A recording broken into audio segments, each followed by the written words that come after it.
And we are here. It has been far, far too long. Now, just to make sure everything is working, I'm gonna give it a minute because, yeah, I have no idea if things are working properly or not. Well, looks good. Audio levels, fine. Apparently my fan's in the background, that's fine. Fan's fine.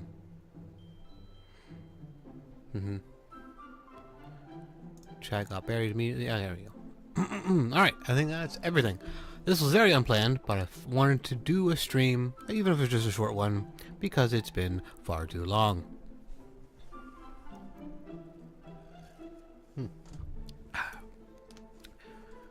Now, if you've not been following me on Twitter, which, I don't even know if anyone's following me to begin with, I've been busy. That is all there is to it. I have, there's construction, and then I got busy with something, and then I got busy with a different thing, and then some family visited for a very short amount of time, but I had to clean the house for that, which seemed a little bit excessive, but whatever.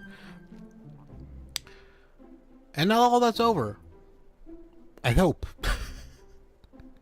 I hope it's all over. So things should be getting to a semi-normal schedule now. Hopefully. I promise nothing, because if I promise something, then everything's going to go to shit. But that's that. That's really all I have to say about all that. Maybe take a step back. Yeah, it looks a bit better framed. Look very bright on the stream. I've always looked this bright. I'm sure it's fine. It's fine. Probably. Actually, I wonder if I can do a thing. Do I have... Maybe? No. Okay, no, that was not on. I don't know why that looks so bright. I'm just gonna assume everything is fine and I don't look like even more of a ghost than I am. Because I am very pale.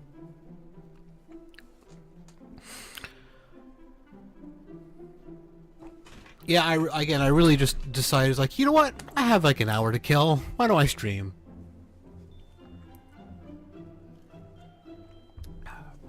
I guess what I can talk about, since I have nothing interesting in terms of the time I've been off, because it's not like I went anywhere. I've just been busy with stuff I can't really talk about or is interesting to talk about. So I figured what I can talk about is something I haven't done since my debut. Talk about myself. Talk about my lore. Quote unquote lore. You know. Everyone's has different things on that. Anyway, I could just talk about what it's like being a fairy. Yeah, again, this was not planned at all.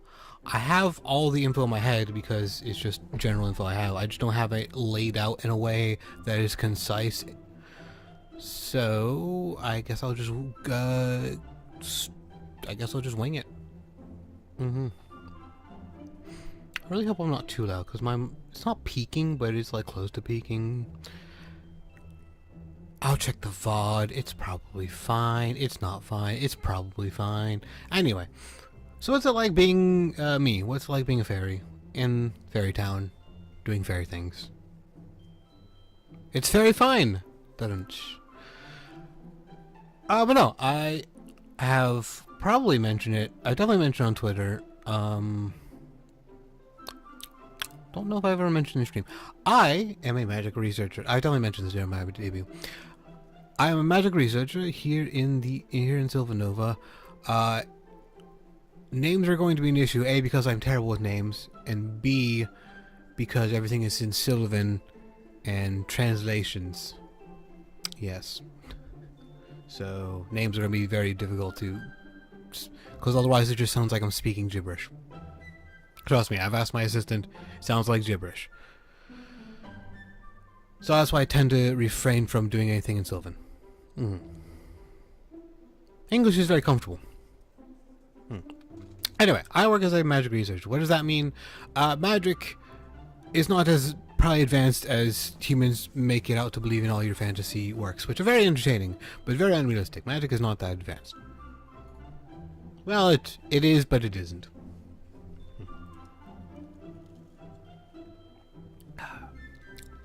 Sorry, I'm just sipping on a beverage while I do this. And so what we do in the magic researching departments, various departments, is that, well, we try to we look for the bigger explosions, more powerful spells, more efficient spells, etc., etc. I suppose I should start with each department. Could go with the history of maybe records. So there are 9 divisions. Is it 8 or 9? 9. I'm trying to remember because it's one division. I don't really pay much attention to many of the other divisions. There are 9, I guess, branches, their own separate facilities. We all kind of share some uniformity because we are all managed by we are all given grants by the government, research grants. So we all like compete over that, and in that aspect, we are all in the same thing. But we're 8 completely separate, independent branches, or departments. One for each of your primary school of magic, if you know anything. It doesn't officially go by that. It's really more of your 8 schools of thinking, which are a little bit more complex. But to oversimplify things, it would be your 8 schools of magic that you would see about in, D&D, for example. We have evocation, abjuration, illusion, enchantment, transmutation, necromancy, and I am forgetting one. Evocation, abjuration, enchantment, transmutation, illusion. Did I forget illusion?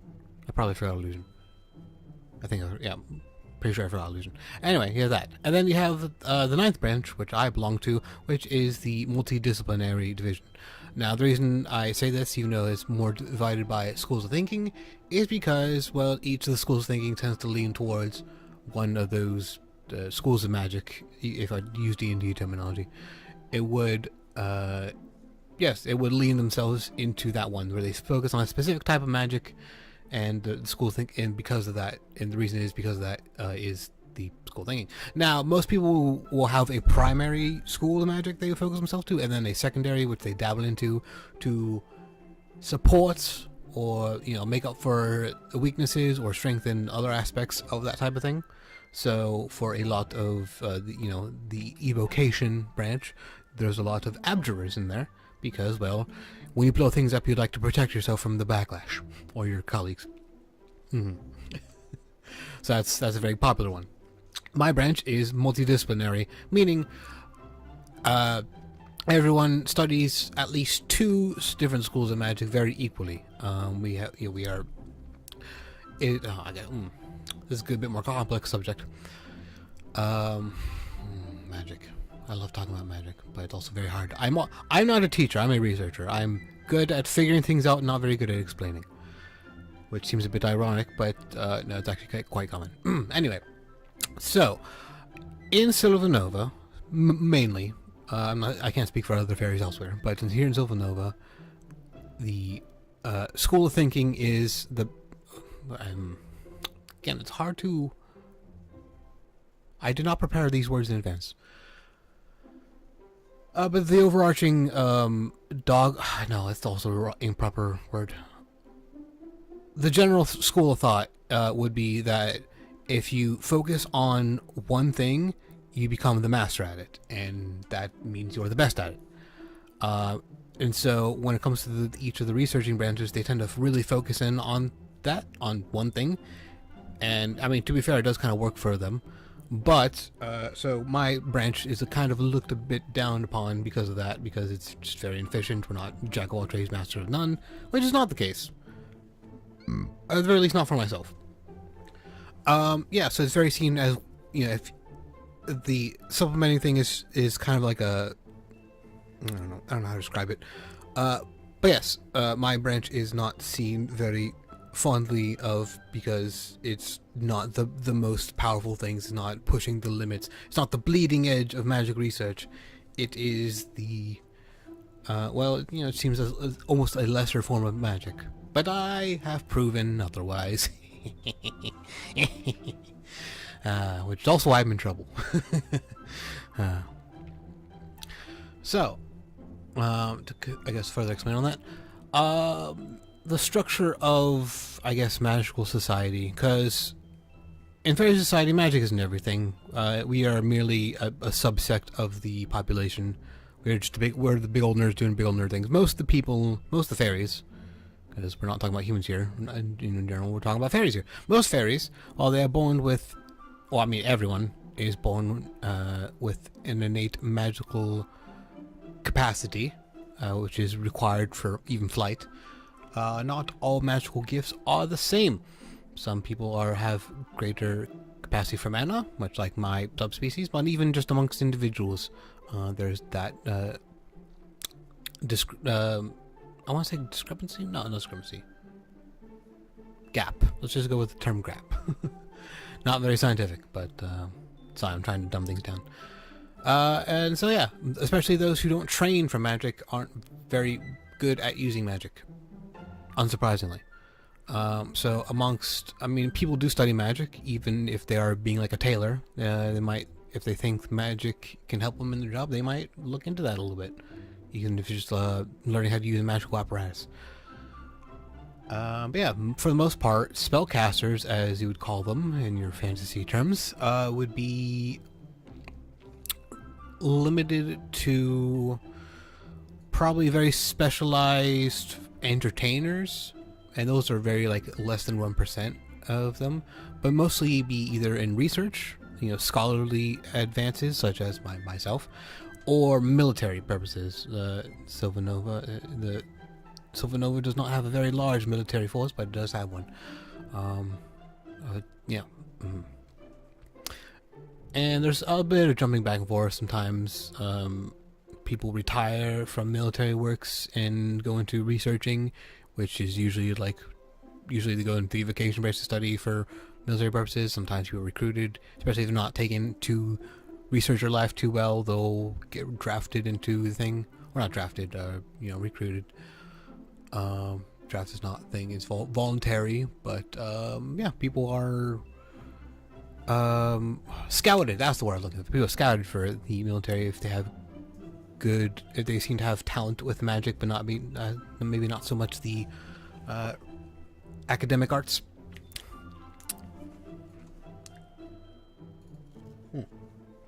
Drink. So yeah, so now I guess I can go into the structure of how a magic research branch works. It's very hierarchical. You have at the bottom, you have, technically speaking, at the bottom would be sanitation, janitors, sanitation staff.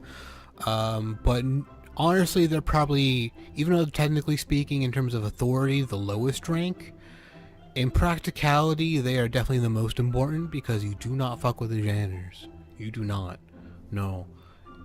If when things go wrong in the lab, they're the ones who clean up the mess, but also usually fix the mess. They're a very important job. So if you get on their bad side, well, you might just find yourself having a bit more accidents than otherwise, because maybe some things were not fixed up to code, and they're getting a bit lazy behind the maintenance. So yeah, you don't fuck with janitors. Not a very desired job, but a very well respected one within the branch. Outside, the average people might hear, magic janitor and kind of scoff, but when you're on the inside, Mm-hmm. But of course, above that in authority would be interns or trainees. There's a difference there. Probably interns. Yeah, they're really low on the totem pole. Interns they're basically what as interns. Usually college students, and by college I just mean people who have not graduated from the Academy of Magical Research, which does have a proper name, but it's translations. So yeah, during their later years of education, they are basically required to take an internship with one of the branches, or even smaller internships with several different ones, because that's basically after you're done with that. After you're done learning from academia, you tend to go into one of the either tend to go to the military or into one of the research departments. Which again, school is not the most popular, but it is it's not the biggest in terms of education systems, higher education, but you know, it is a steady supply throughput, I guess. Words escape me today. Anyway, so yeah, they'll do that just to see how they like it, which, you know, what they have affinity for, you know, how they get along with people there, you know, which department they want to head into once they're done. That's the way they tend to do an internship. Basically treated, in terms of what they do, they basically do the same as trainees, but, you know, slightly more observation than doing. And then you have trainees, which are, you know, people who will be hired on, but are in formal training for the general procedures, because they're pretty different from place to place.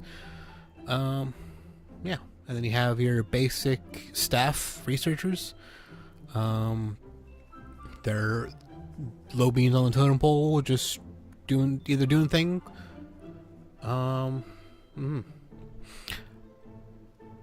They're exactly what you expect them to be. Scientists, just amateur scientists, basically. And then above that, you have interns. Oh, no. You have assistants. You have your basic researchers, and then you have assistants. What's the difference is mostly seniority, but also being an assistant is actually pretty. I want to say is a moderately. It's not a very prestigious job, but it's a very well respected job, and also is good in terms of payment. It's very, very reliable jobs. Some people, even if they're intelligent, are not necessarily the researcher types. You know, they're not very good at making the discoveries and pushing the boundaries, but they are good at doing the sciencey stuff.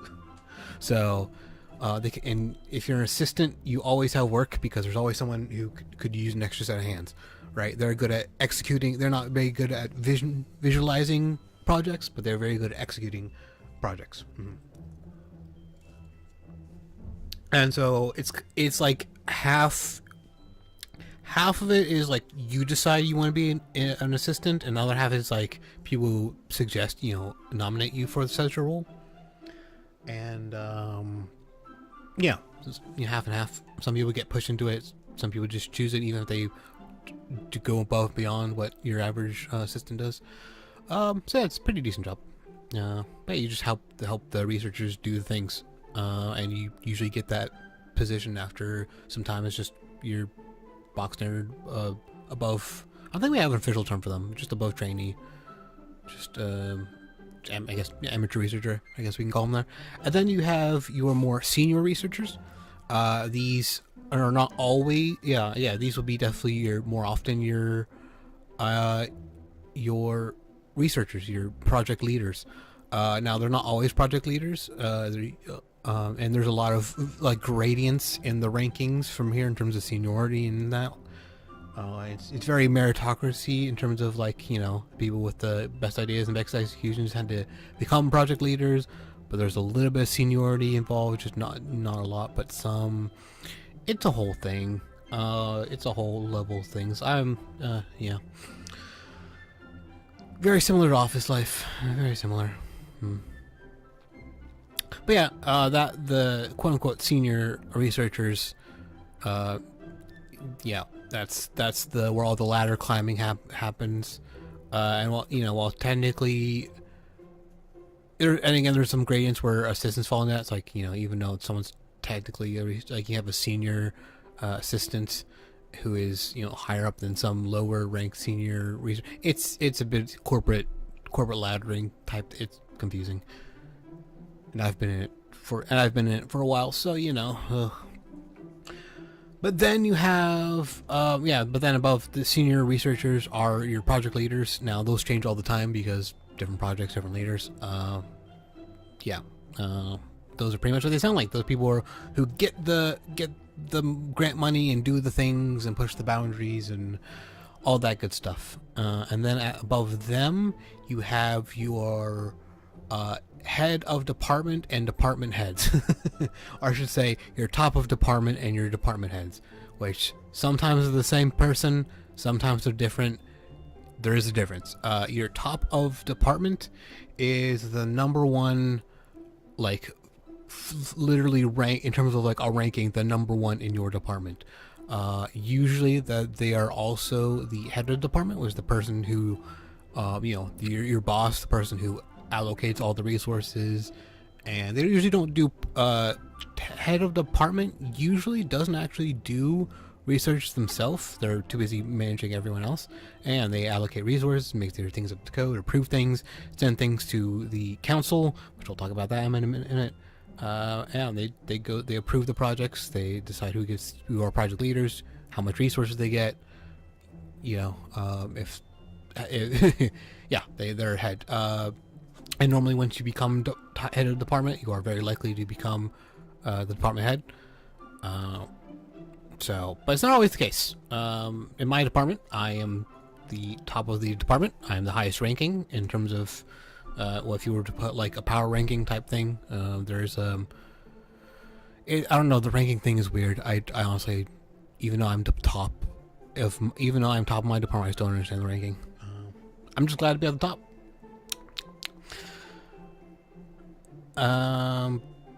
Yeah, that's really all to say to that.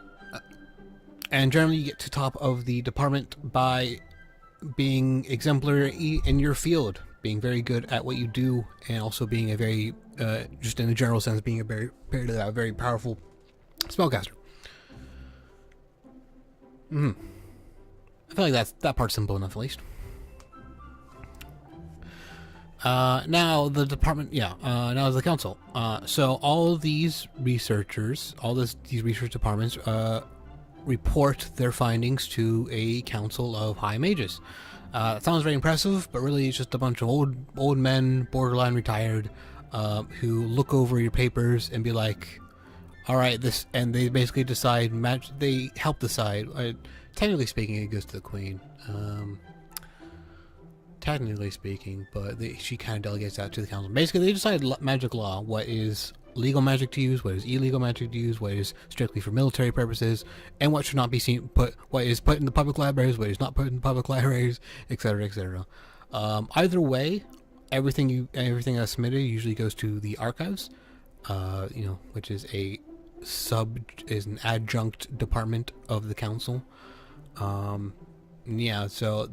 even if it's quote unquote forbidden magic, it's still put in the archives just for reference, because some people would need to know these things to not do them. Some things are best written down and locked up from prying eyes, just because it is known but not forgotten. History is doomed to repeat itself if you forget it. All that good stuff. They decide the council decides how good your research finding is. I think they also determine your rank. I think, or is that? No, that's separate. There's a public poll, which is a separate kind of ranking.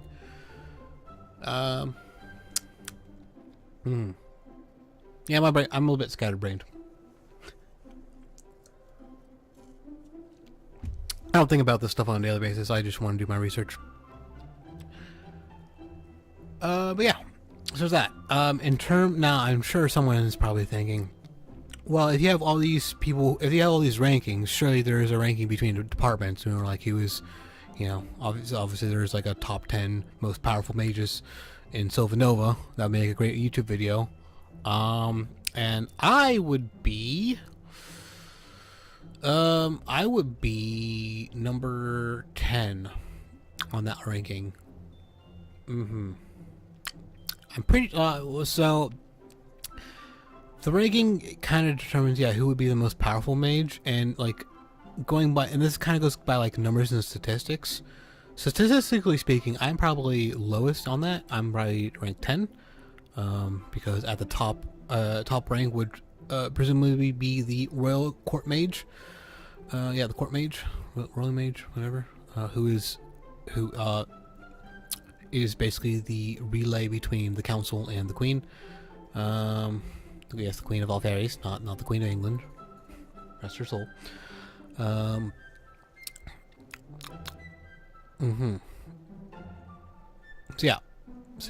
generally, the court magician is generally speaking usually appointed The person appointed court magician, royal mage, whatever, is usually the person who is at the highest that ranking.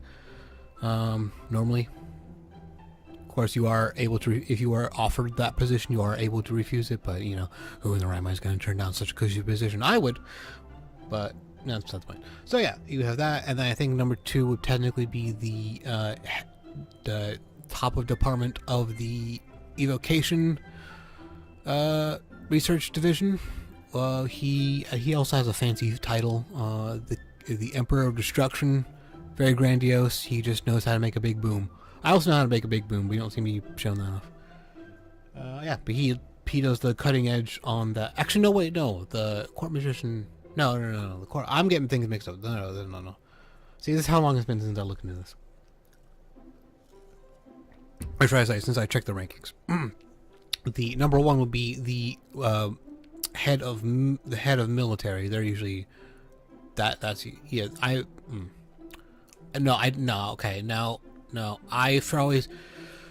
Oh man, no, I always forget who number 1 is supposed to be. I know number 2 is the Emperor of Destruction, stupid title of the top of division for the evocation branch, and then it's jumbles for everyone else top of their division.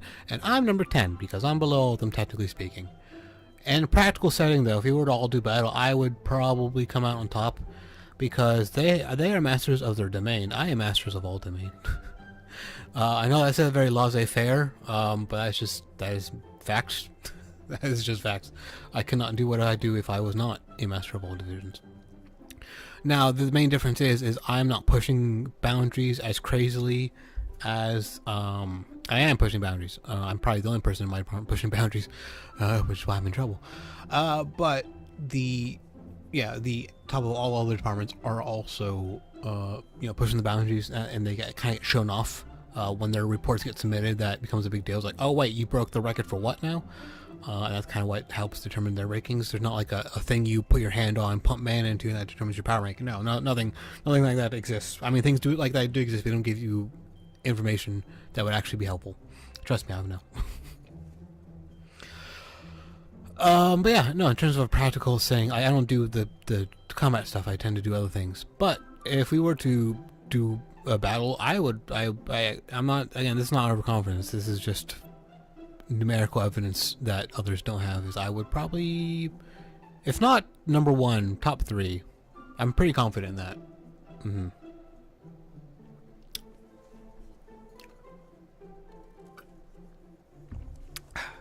Again, simply put, because while others are masters of one school of magic, I am masters of all. People underestimate me. That's just the way I like it, because that means people don't bother me as much. So, I've talked about me being in trouble. What does that mean? What in the hell does that mean? Well, simply put, before all this VTubing stuff happened, a good few months before that, I was doing research, as I normally do. I was... Oops, excuse me. Bump my mic. I was developing a new transportation system. I was trying to... I mean, teleportation magic does exist. It's extremely difficult and pain in the balls to actually perform, but it does exist in lesser, some capacity. Again, fantasy, video games and anime will have you believe you snap your fingers and you can teleport halfway across the world. That's not how it works. It is very complicated and very annoying to actually perform. So I was trying to build a device to make it a little bit easier. You just need some batteries, which could be charged a little bit slowly, and that would revolutionize the transportation industry. Unfortunately, my teleporter, things kind of went wrong, as you would expect. Would you expect it? I expected it. I didn't expect it to go as horribly as it did. But it went pretty badly. Things blowing up, that's whatever. It definitely worked. Oh, it definitely worked, though. The problem was that it kind of imploded. Now, good thing I did not, for the record, I did not test this on any living organism. I tested it on a box. I was going to send it to the other side of the room just as a test, right? Just for the record, in case any of my colleagues are watching, which I have no idea how they would be, but just in case, just for the record, there's no biological experimentation, right? Not this time. No, this was not that kind of project. Anyway, so the thing imploded. Not exploded, imploded. And there was a rift. Now, this will not be the first time a rift has opened from an experiment going right or wrong. Especially, well, no, I was going to say especially in my field work, but maybe not especially in my field work, but also in my field work that also happens. Anyway, it's not would have been the first time. I followed standard procedures and contained the rift. Right? Now, normally, protocol would have it that I, immediately contain and dispel said rift before it causes a problem. However, I knew what I was doing. I contained it, and I could have easily dismissed it. However, I chose not to. Why? Because the readings I was getting looked a bit interesting. And so I looked into it, and I found a whole other world. As you might guess, that was the human world. Not that the human world was unknown to us before, but a rift created in such a manner was definitely abnormal. So I wanted to look into this a bit, and it was a very interesting find, and I will not bore you with the nerdy numbers. However, I contained the field, wrote my report that, experiment failed, there was a rift has been contained, and I gave some of the initial readings, and I sent that off because that's what you're supposed to do. That was standard procedure. Everything was kosher. However, bureaucracy takes some time. If anyone in office life knows, bureaucracy takes some time. So, while I did not, and I wrote in the report, I did not immediately dismiss it, but it was securely contained, no risk of breaching, whatever. And anyway, that was definitely mistake number one of many. So anyway, while bureaucracy was doing its thing, I was doing my thing. I was researching, and I found out a very interesting thing that, it led into the human realm through a very previously unknown method. I guess that's a good way to put it. Unknown method. And I harnessed said energy. In the end, I did not dismiss it. Well, I kind of... I reworked the rift, and it kind of is gone in that way, but... Anyway...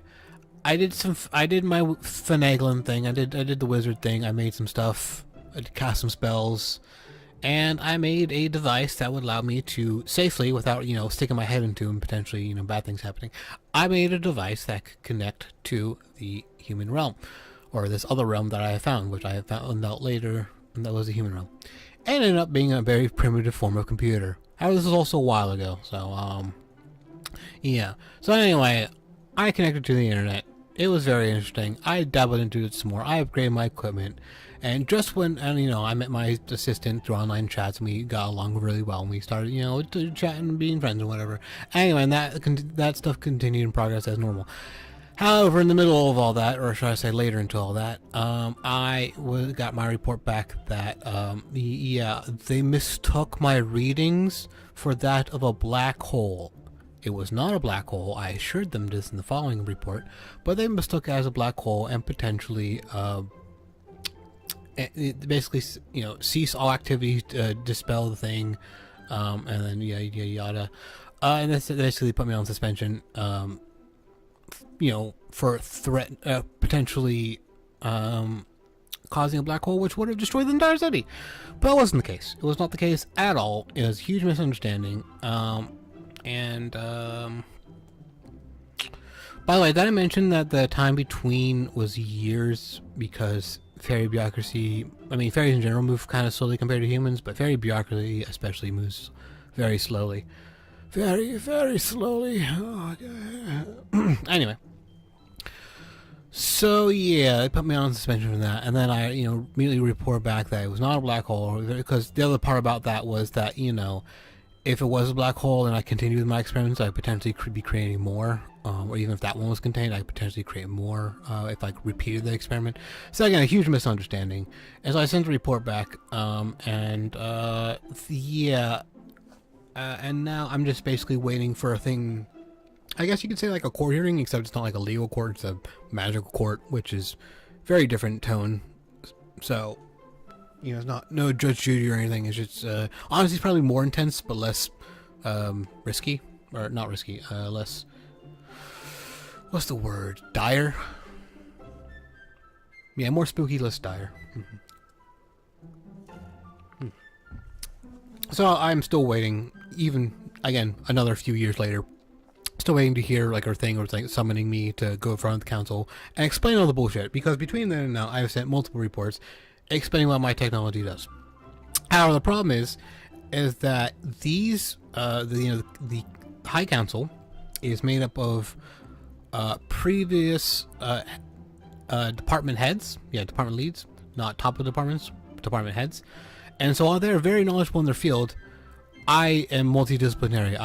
So some council members understand some things but not others, and there's a whole lot of confusion.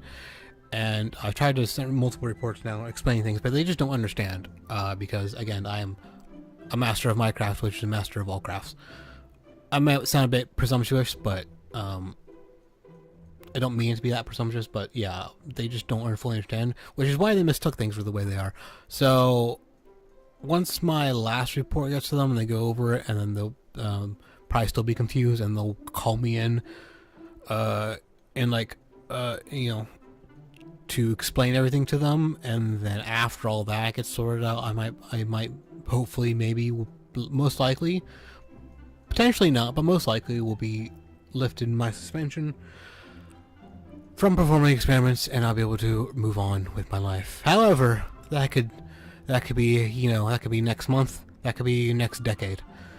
Such is the way of Faerie life. And so I have a lot of time to kill, and I technically can't perform new experiments, but I already have the equipment, so yeah, here I am, playing around with humans on the internet.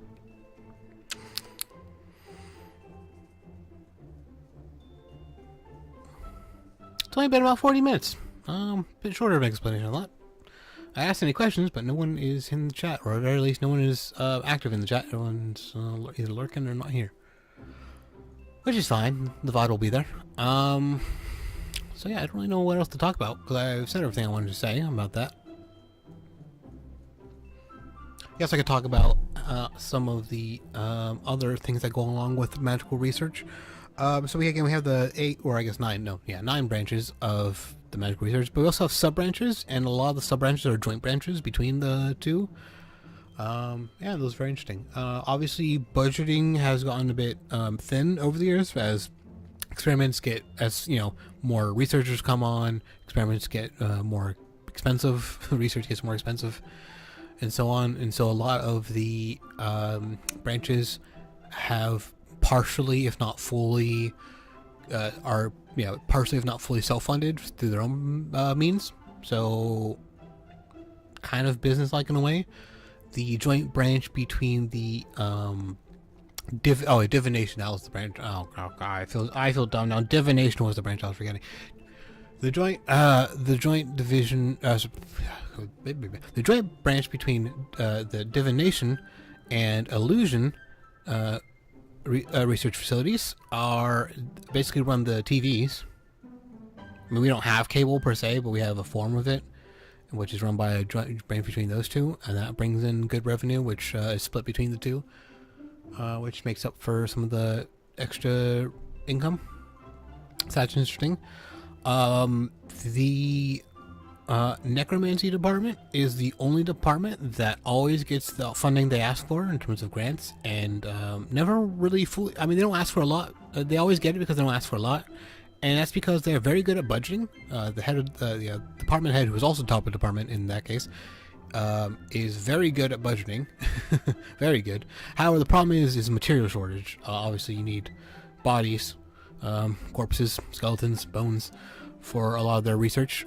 They do a lot of research into the medical field. So their hold up is bodies, because fairies live for a long time, and there's not a lot of conflict, so there's not a whole lot of bodies going around. People tend to die of old age mostly. Occasional lab accident, I suppose, but but also there's not like they just when you die, you get shipped off to the necromancy department. No, if you got to donate your body to science for that, otherwise you get put in a graveyard or cremated or whatever, sky burial, all kinds of ceremonies for that. So if you volunteer your body, donate your body to science, you'll go to that, which I think at least 90% of people in the magic research department do that because they know how hard it is for materials, and also know nothing weird's going to happen to them after death, or it's going to be put to good use. Not because when it comes to the general populace, they're always afraid that they're going to get turned into be raised into undead and what yada yada weird things. Which is, I mean, not saying that doesn't happen. It's definitely they definitely have a fenced-in location, so the undead that they do keep around for other experiments don't get too loose and go into the city.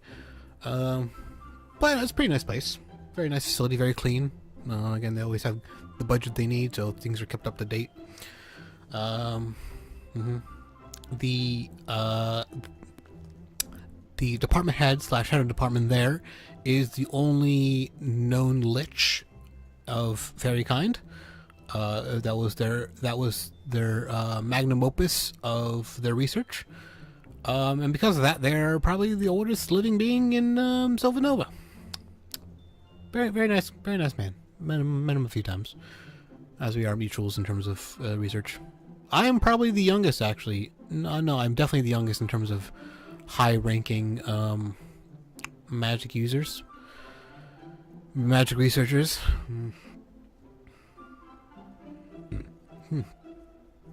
Which is also why people underestimate me, which again I'm fine with, because means paparazzi bother me less. Which yes, the top of the departments are semi like. I mean, we are kind of celebrities in a way, not as big as like say like an actor, like a famous actor, but yeah, we are pretty famous in our own circles. That's for sure, myself included.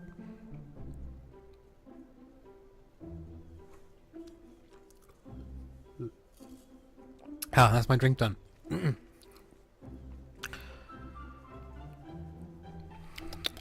So yeah, tiny but powerful.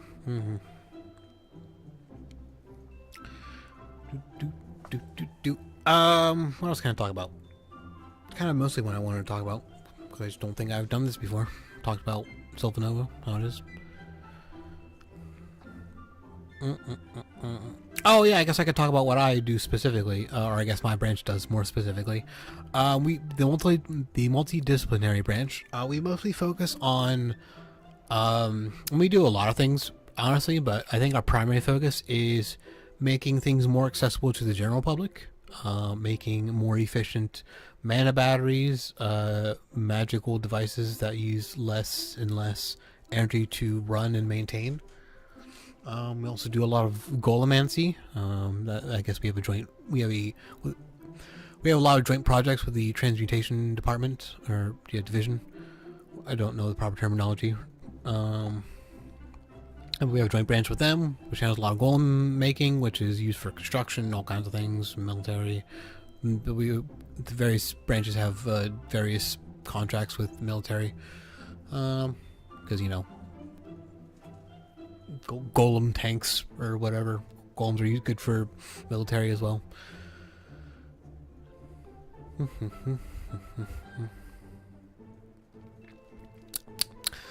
But yeah, mostly artificing, I guess I would say, is our specialty. We do a lot of other things, again, just like making things more accessible, more efficient formulae in terms of mana conversion. Kind of why we are pushing the edge in terms of that side of stuff, but which honestly helps the other departments. We don't have, some people who are a bit snobbish tend to look down on us for that, but I mean, I've met a lot of people in other departments who are like, oh yeah, thanks for that energy converter, yeah, it's 43% more efficiency, really saves us a hassle with all. Yeah, get that quite a bit too. I know with us, a lot of the lightning research the evocation department did, and now we've started to do some as well. It's died down a bit since the initial starting, but yeah, we do a lot of research with lightning magic, and more efficient capacitors for that. Oh yeah, very, very, very good. Made a lot of progress with that.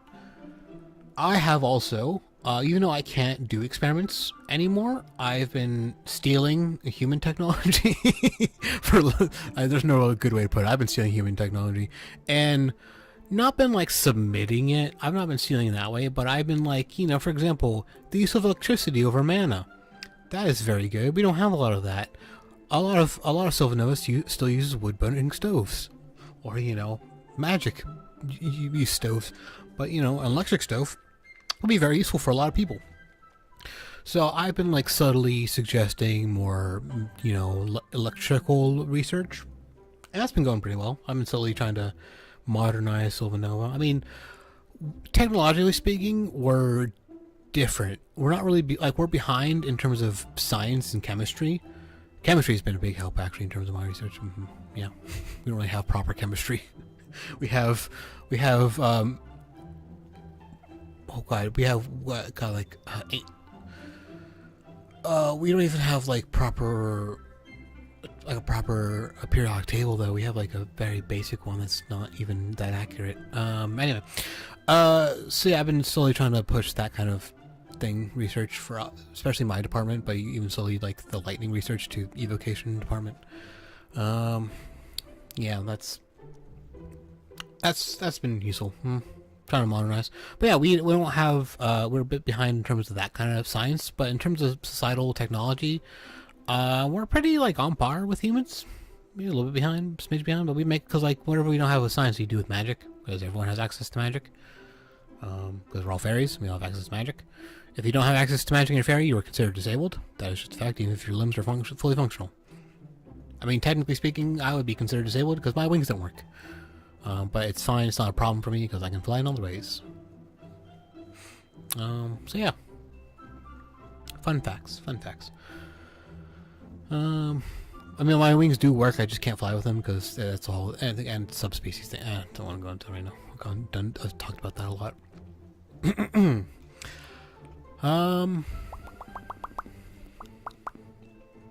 Yeah, that's what we do.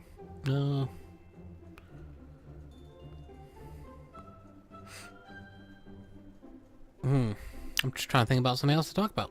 Oh yeah, something else I can talk about. I guess since we're getting close to the end of the stream, because I've been going for, I wanted to go for about an hour, and we're almost there. So that's feeling pretty good about that. But my next stream, whenever that will be, I have no idea. Hopefully it's soon, but whenever it'll be Neon White. I plan on doing the Hell Rush mode. I have not completed the Hell Rush mode for the White's Hell's Rush and Mikey's Hell Rush mode. I've done the Heaven Rush for all that, so I'll be doing that. I will not be doing a playthrough because, I mean, I've already beaten the game. It feels very superfluous. If it's not your first playthrough, it kind of feels superfluous. But also, there's plenty of other playthroughs of it you can watch. It's probably going to be way better. At least more interesting. So I'll just be streaming the Hell Rush, and hopefully I'll beat it in stream, however long that will take, whenever that is. So look forward to that. And from there on out, I don't know, try to stream more often, now that things are finally clearing up. Hopefully I'm not jinxing myself, and other things come up. Yeah, I guess I can ramble on for a few minutes. So here's something else I just thought of that might come up in terms of the question. Sirius, since you are on suspension, what are you still doing in the office? What do you still do from day to day? I do a lot of grunt work. You know, I do have a lot of free time compared to when I was researching, because I was doing like overtime just on my experiments. Mostly just because I couldn't put it down. But yeah, I went from hella busy, working double shifts just because I couldn't stop, to now I have a lot of free time. But yeah, so obviously I do the stuff you see here, my free time.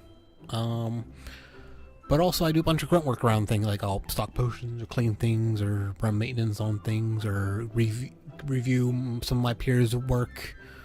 Sometimes I'll even lend a hand for a day just to feel like I'm doing something, because God, it gets so boring. I was just sitting around the office. I help with paperwork because I got nothing else to do. Yeah, it's been a weird situation. They can't put me on like paid leave or anything because I'd be on there for a long time. Doesn't look good. Technically I can take a vacation, but I only have so many vacation days. You know how that is. So yeah, I just kind of help around wherever I can, and if I can't think of anything to do or nothing, whatever, I can't help anywhere else. Sometimes I'll chat with some other departments, see how things are going there. Maybe help negotiate cross department things. I do have authority to throw around that way. And yeah, I don't know, nothing of interest really. I I do kind of get stuck on potion duty today some days because we do produce a lot of general use potions. You know, some basic first aid poultices and healing potions. You know, because accidents do happen even when you have proper what's the term? Procedures. That was the word I forgot. Even when you have proper procedures, sometimes accidents still happen. So you know, always good to have some first aid lying around. We also produce some potions to sell. You know, mostly the first aid stuff, but also some like water breathing potions because people like to scuba dive. They have to go a little bit of ways away. It's a bit of a flight, but could be worse. There's a lake people can go dive in, and the lake doesn't sound that big, but you know, when you're as small as us, a lake is very big. The ocean is much farther away compared to the lake, so a lot of people go to the lake and just do some scuba diving there. Not as interesting, I suppose, but people enjoy it, so it's a good seller. It's what we get some of our extra profits from. Also, some of the artifacts we invent, artificing devices, sell to the general public. Well, mostly we send them to a retailer who does that, because none of us know how to run a business. Not really, anyway. Kind of, not really. So yeah, it's just very boring office type things, really. Not that much different from humans. I mean, it's different because magic's involved. That's fun. That part about it's fun. Working with magic is very fun. But at the end of the day, it's still office work. And with that, I think that will be a nice short chat, just to be like, hey, I'm still alive. I'm not graduated or retired or whatever the term is. I'm not going anywhere. I'm just kind of busy. Hopefully, I'll be around doing more in the very near future. Thanks you all for stopping by, if you have, even for a few minutes. And thank you all who are watching the VOD. I'll see you later.